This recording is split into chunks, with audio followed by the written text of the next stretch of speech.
pensamos que el caos y la anarquía estaban muy cerca, y es por esa razón que habíamos resuelto terminar con el gobierno del general Juan José Torres. Nosotros lo hicimos del modo más noble. Se lo advertimos al general Juan José Torres. Yo lo visité 2 veces, al general Juan José Torres, y le dije que nosotros no estábamos dispuestos, indudablemente, a ver que las cosas ocurran como estaban ocurriendo. Estaba claro que se llegaba a un punto de enfrentamiento irreconciliable. Bolivia estaba dividida en 2, y no se podía, o por lo menos no se pudo en esa circunstancia histórica, resolver por el diálogo lo que fue resultado por la sangre y por la violencia. Esas 2 visiones de país llevaron a la confrontación definitiva del 21 de agosto. Hasta entonces sí, ya el problema era más serio. Estaba la Asamblea del Pueblo, el gobierno era de facto, apareció el Ejército de Liberación Nacional actuando en uno y en otro lado. Se decía que el Poder Judicial iba a ser transferido a los tribunales populares de barrio, se decían. Y toda esta información me llegaba, me daba mucha pena la situación en la que estaba el país. Nosotros mismos como estudiantes quizás le imprimimos un sesgo demasiado radicalizado al proceso, y eso mismo le daba menos márgenes al general Torres de poder estabilizar y proyectar la situación. Pero más allá, en las sumas y restas, creo que es un presidente y es un régimen, un momento importante en la vida nacional.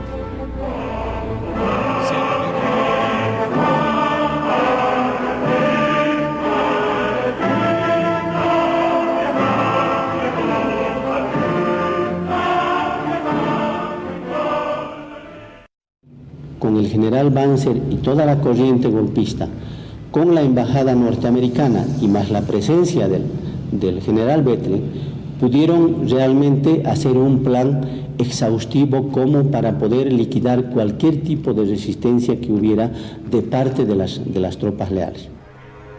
El golpe estaba en marcha. ¿Quiénes participaron?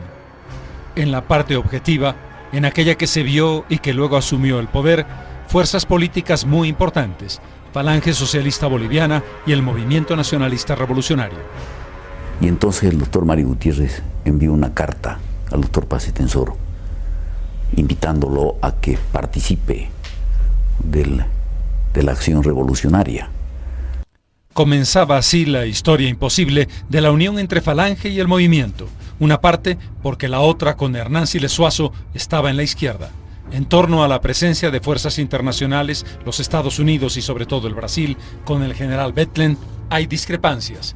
Quienes estuvieron defendiéndose ante el golpe afirman categóricamente que la hubo, tan categóricamente como el desmentido de quienes protagonizaron el golpe. En lo que a mí respecta, yo no tomé contacto con ningún personero de la Embajada Americana, con ningún personero del gobierno argentino ni brasileño.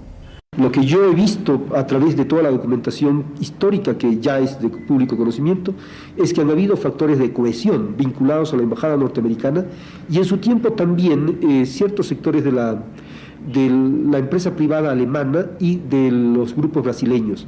Estuvo aquí concretamente un general brasileño, el general Bethlen, que fue uno de los promotores del golpe de Estado contra el general Torres. Buenos Aires fue el centro de la conspiración y estuvieron el coronel Ayoroa, el general Miranda, el mayor Cayoja, los civiles del MNR y la Falange, Ciro Humboldt, Mario Gutiérrez. Finalmente se decidieron los hechos. El coronel Banzer por tierra llegó a Bolivia. Tras un incidente en el que quedó inutilizado para el golpe el mayor Cayoja, Banzer llega a Santa Cruz. En la madrugada del 19 de agosto, los acontecimientos comienzan a precipitarse. En un punto, la casa de Dionisio Foglianini. Allí están Banzer y Ayoroa. Y bueno, nos sorprendieron, estábamos todavía durmiendo cuando tocaron el timbre. Me levanté, vi por la ventana y vi que era gente que no venía con buenas intenciones. Y ahí en un momento le dije al coronel Ayoroa que él tratara de escapar de la casa por una pared para ir a avisar de que nos habían tomado preso. Ya yo que yo no tenía opción, porque ya me habían visto, entonces salí de la casa un poco a distraer la atención de los captores. Él pudo haber escapado y no quiso hacerlo. Yo creo que tenía una finalidad política, una maniobra política de su parte. Seguramente pensaba que su figura estaba siendo relegada por dos otras figuras en la ciudad de La Paz. Pero las cosas no terminaron con la posesión del presidente. Los enfrentamientos, sobre todo a nivel de la universidad en la ciudad de La Paz, se mantuvieron algunas horas más. La intervención militar fue implacable. Los tanques llegaron delante de las puertas del monobloc y los aviones atacaron ese edificio. Después de una amenaza, disparos y varios muertos, los universitarios sobrevivientes tuvieron que bajar por la avenida Arce, manos en la cabeza, rodeados de soldados y acompañados por tanquetas. Era el comienzo del fin de un proceso universitario que se había denominado revolucionario en abril de 1970. Inmediatamente después se formó el CONRUB, que se convertiría en el Consejo Nacional de Educación Superior, una universidad a la medida de la dictadura que comenzaba a gobernar. Las imágenes que se ven a continuación son el testimonio de tomas fragmentarias de un camarógrafo extranjero en Oruro en agosto de 1971.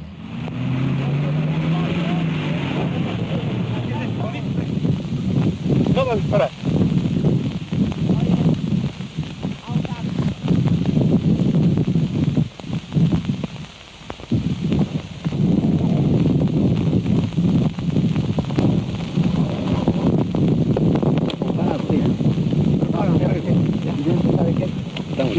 Yo quiero hacerle...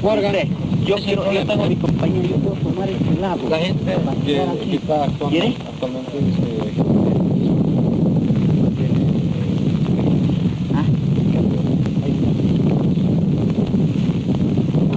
no hacen fuego. Pero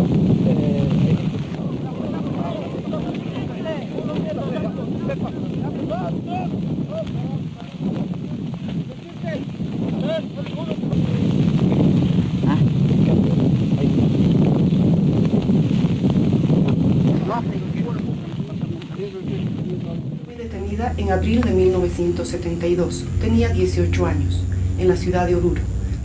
Cuando fui trasladada a La Paz, ahí sí comenzó el martirio. La primera noche, como a todas las mujeres jóvenes, nos daban la bienvenida. Esa bienvenida se trataba de la violación directa de 2 o 3 personas antes de cualquier interrogatorio. Luego de eso, obviamente, venía todo el proceso de interrogación, donde constantemente, para la presión psicológica, nos nombraban a nuestra familia. Nunca la he olvidado. He arrastrado durante mucho tiempo como pesadilla, porque lo único que había hecho yo era defender las ideas que tenía, nada más. General Banzer, mi hijo José Carlos fue detenido el 23 de diciembre de 1971 y encarcelado en la prisión del Pari en Santa Cruz. Si tuvo alguna responsabilidad, debió haber sido juzgado, pero jamás torturado y menos hecho desaparecer junto a otros 2 jóvenes el 3 de febrero de 1972. General, hace más de 25 años que no sé dónde poner estas flores.